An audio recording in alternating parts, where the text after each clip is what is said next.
Thank you. Thank you, Chairman, and thank you all for your testimony today. I want to start with a question about Iran and discuss first how the war began. Secretary Rubio told us that Israel was going to strike Iran regardless, and that doing so would have triggered Iranian retaliation against U.S. forces already in the region. And Director Ratliff, you seemed to affirm that in comments just a few moments ago. So rather than tell Israel to stand down, the president joined the war. The Congress and the American people still don't know what the president's actual goals are. And yet, we have lost 13 U.S. service members. But here's what we do know. The president has said that he wants a deal. He said Iran wants to make a deal and that he's not ready because, quote, the terms aren't good enough yet. Yet, they just killed Ali Larijani, the de facto leader of Iran, who, while not a friend of the United States, would have been the person to negotiate any agreement with.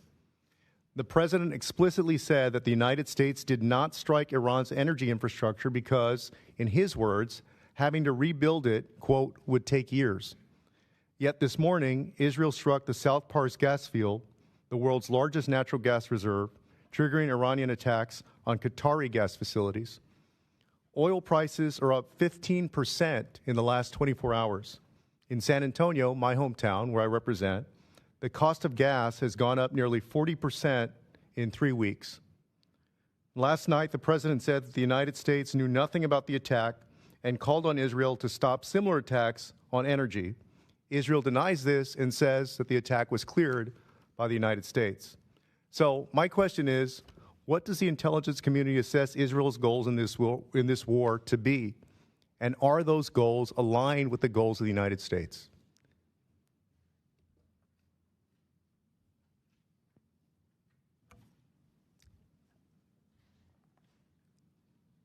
I'm thinking carefully here about what can be said in this open setting versus a closed setting. Are the goals aligned? The objectives that have been laid out by the president are different from the objectives that have been laid out by the Israeli government. And how do they differ? We can see through the operations that the Israeli government has been focused on disabling the Iranian leadership and taking out several members, obviously beginning with the Ayatollah and the supreme leader. And they continue to focus on that effort. And how does that differ from our goals? The president has stated that his objectives are to destroy Iran's ballistic missile launching capability, their ballistic missile production capability, and their Navy, the IRGC Navy, and mine-laying capability. So the death and destruction continues. The economic cost to the United States, to Israel, to the Gulf states, and to the world continues to increase. So I want to ask you, to the best of your knowledge, do you know whether Israel is supportive of the president's call to make a deal with Iran? I don't know the answer to that. I don't know Israel's position on that. And to what do you attribute Israel's decision to strike Iranian energy infrastructure, despite President Trump's call to keep those facilities off limits? I don't have an answer for that.